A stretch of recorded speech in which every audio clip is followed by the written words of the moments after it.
Hey everybody, this is Taylor Hamlin with History Forge. I am going to be doing another primary source today. We're doing the Plague Doctors, which is this kind of weird looking bird man that you see here on my computer. Scroll down a little bit, you can kind of see the full figure. And this is actually the primary source we're doing today. It is an image of what is considered a plague doctor, and popularly, like kind of known today, it's kind of a horror image. Like I went to Google real fast just to kind of see all the weird, creepy things I knew would be there. That was one of them, like kind of a plague doctor dance, or like with, you know, kind of dark children dancing around him. It's definitely, yeah, again, there's a lot more other Google images. There's a lot of like scary kind of things now with plague doctors. I think a lot of people don't understand like what's going on, and so it's just kind of a creepy image.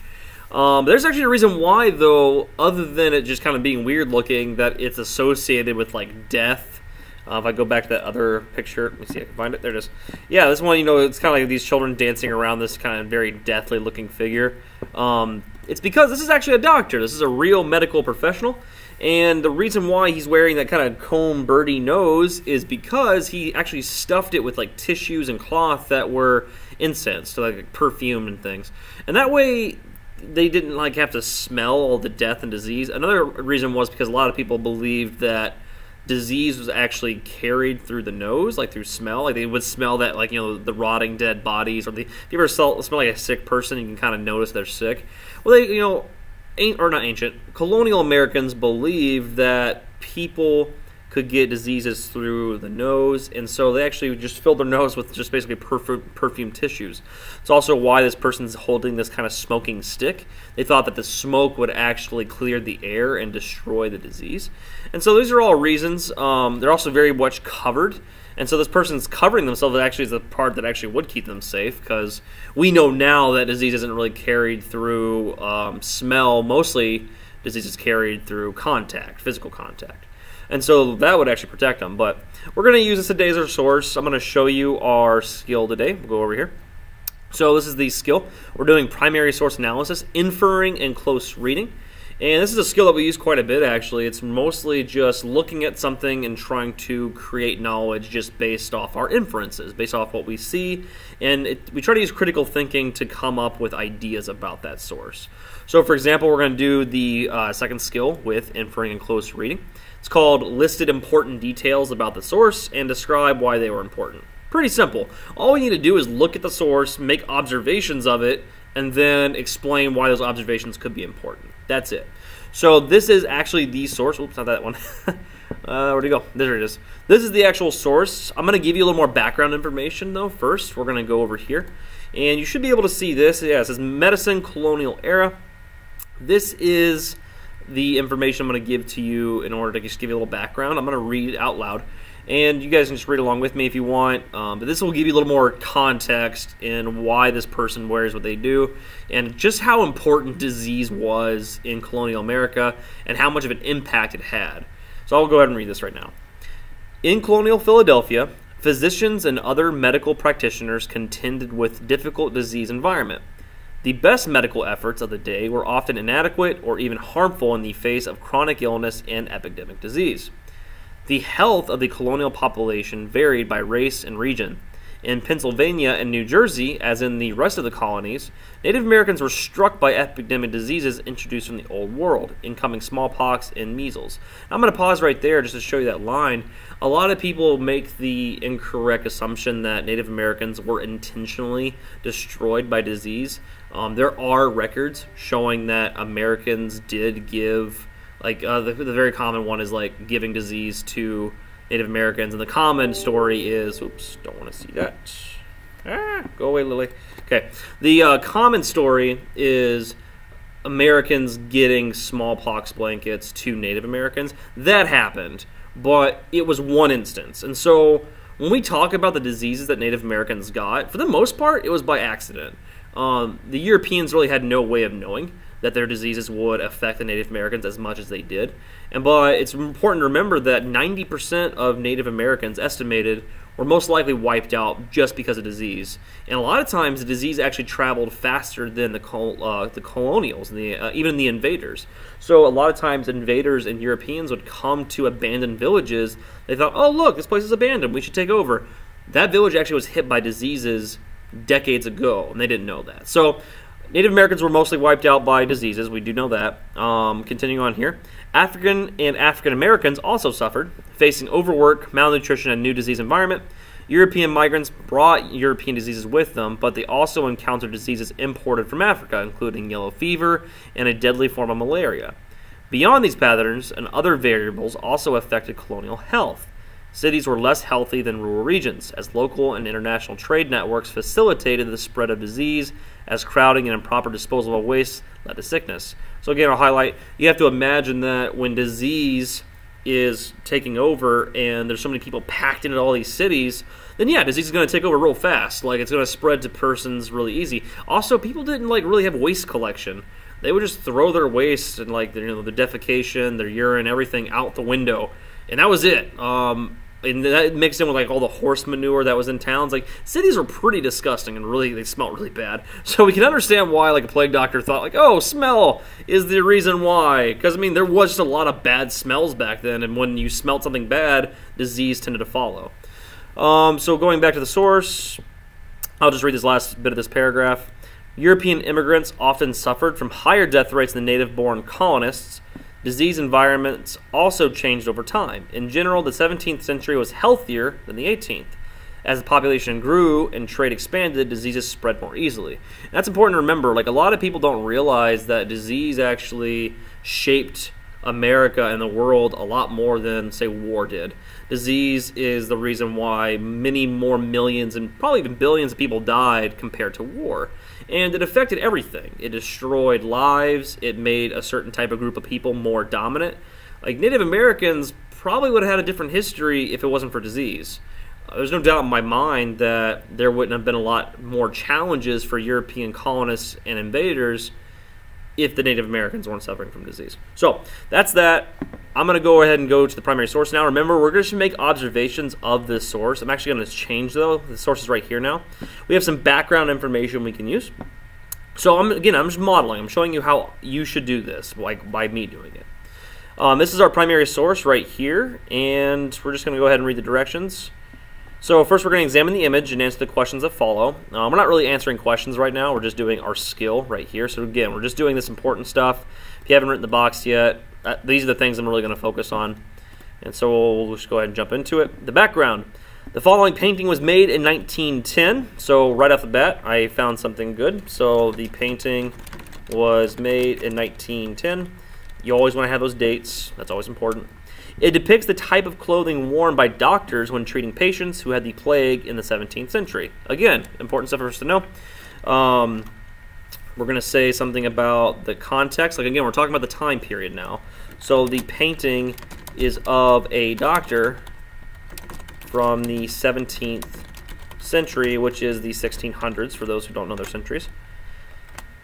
And let's go back to it. The artist based his drawing on information about doctors' clothing in a book written in 1721 by Jean-Jacques Magnet.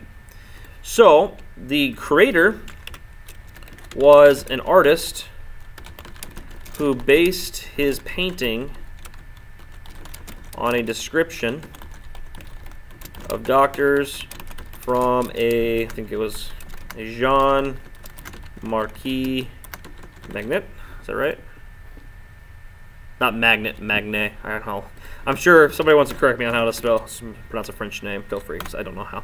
Magnet? Something like that.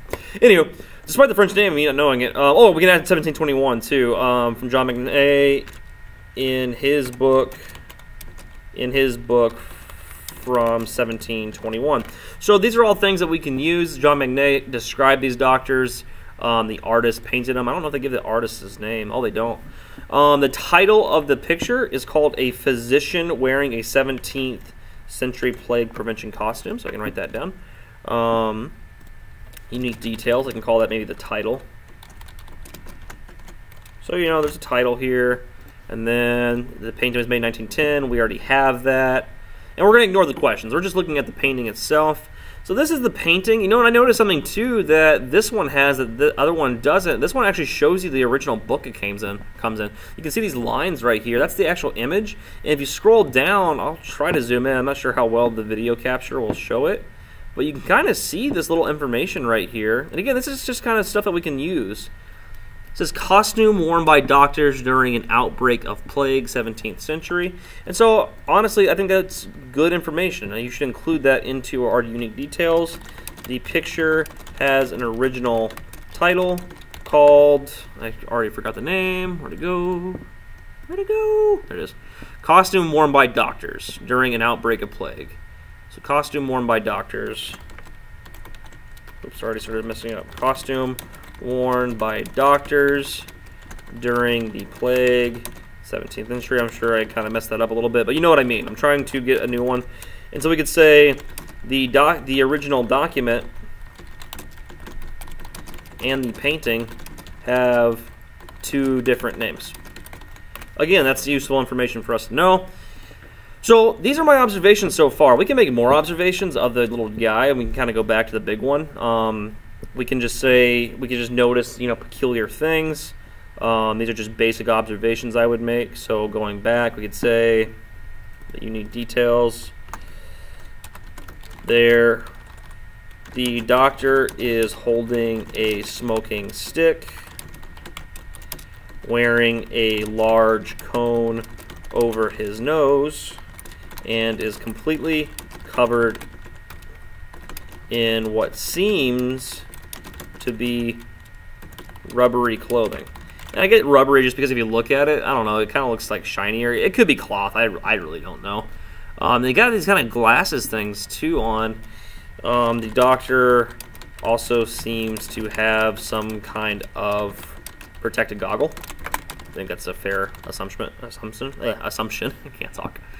Yeah, it's a simple picture. Really, there's not much else you can get out of it. Like, you might be able to, and if you do, feel free to make a comment. If you can think of something else, that'd be great. But this is what I got so far. And these are just my interesting observations. These are the important details. And this is the point where you'd want to start using race. You want to start actually making these details. And you can see this entire thing as the answer part. So right now, if I highlight this is all, actually I'm not going to highlight it. This is just the answer part. This is the first part of race. We're just using our observations. We're making answers. Now we need to come up with the second part of the skill. Describe why some of these things are important. So, for example, the painting was made in 1910. That's immensely important, especially when you consider the fact that this picture of a doctor is from the 1600s. So, I could say that. The painting was made nearly, what we're going to say, like 300 years after plague doctors were seen wearing the clothes shown. The artist may, or hold on, we could say like something like this. Since the artist was not there, he may have incorrectly identified the types of clothing. So that's just my explanation. I'm just explaining things. I'm just giving myself details. I'm describing why these things are important. Not only that, the book was published in 1721. So again, if we use your heads, like look at the dates. The dates are sometimes the easiest thing to do. 1721 is not the 17th century. So I'm just going to call him John. John wrote his book about plague doctors after plague doctors were wearing the illustrated clothing from the 1600s. So not only is the artist not from the time period, the author might not be from the time period. Like, he might have been a young man and witnessed these people and then like wrote about it later. But even if that's the case, so you can say that even if John lived during the plague, he still wrote about it several decades later and may have forgotten things.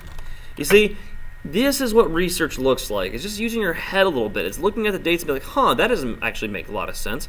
And so when we look at the source, these are helpful things. Like, did the artist use a primary source? Yes, he did.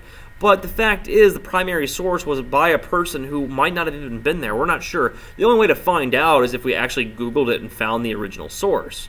But for now, if we're just simply trying to identify simple things, that's all we need to do. And here's another important thing. Look how much I've written so far. I've just written stuff based off a picture. And if I go to Google, or I type in word count, I have 184 words just from talking about this one source. And this is what good research looks like. It's just asking questions, writing things down, making sure you're defining things. And if you do that, I promise, research projects and essays will become so much more easy. I think that's all I'm going to show you, just because I think I've gotten to my point. You could do it for the rest too. You could continue on to explain things, but really I think that's it. If you're my students, I want you to make sure you're using that race strategy, make sure you're answering the questions, citing sources, explaining things. That's pretty much it. So if you're my students, you can start ignoring me. For everybody else, though, if you're a teacher or student who's watching this, please let me know if you enjoy this, if it's helpful, if it's not helpful, or if it could be more helpful. Let me know. Feel free to leave comments below.